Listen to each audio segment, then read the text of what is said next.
Ayan mga kaagar, good morning po sa lahat. So ngayon mga kaagar, nandito tayo ngayon sa ating Agarwood Nursery dito sa Trinto, Agusan del Sur. So ito po yung mga seedling natin mga kaagar na naka-hardening. So nandito rin yung mga tanim natin na mga iba't ibang uri ng Agarwood. So mga kaagar, pasok tayo sa ating Agarwood Nursery and Garden. So yan mga kaagar, kung mapapansin nyo, yung mga seedling natin is nasa 5 feet na po siya pataas. Yung pinakamababa dito mga kaagar is nasa 4 feet. So pasok tayo.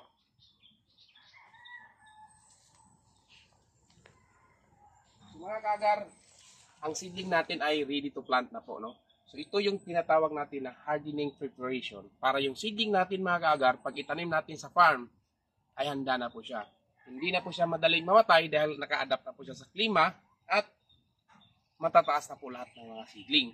So itong mga ganitong mga kaagar na mga seedling ay hindi na kailangan maglagay ng mga artificial seedling dahil ito ay makapag-survive na sa init, ulan at saka anong mga yung tinatawag natin na mga natural na adaptation. So dito mga kaagar, ang tamang pag-hardening is ganito. So meron siyang tamang sukat ng ating paglalagyan tulad dito mga kaagar. Ang bigat nito ng lupa nito mga kaagar is ang laki nito mga kaagar nasa 7 by 7 by 12. Ang laki ng ating seedling bag para po makapagbigay ng kaya mabigyan ng nutrients yung seedling natin.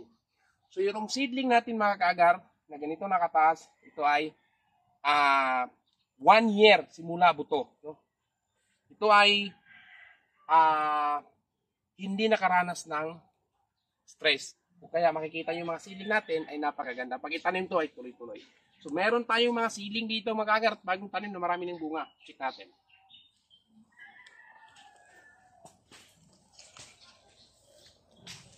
Yung mga tanim natin dito is namumulaklak na. So ito yung mga tanim natin.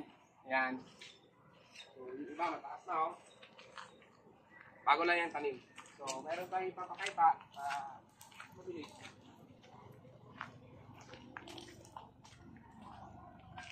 Ito po mga kaagar. Marami na siyang bunga at saka yung bunga niya is marapit ng mahinog. Ito. Check natin.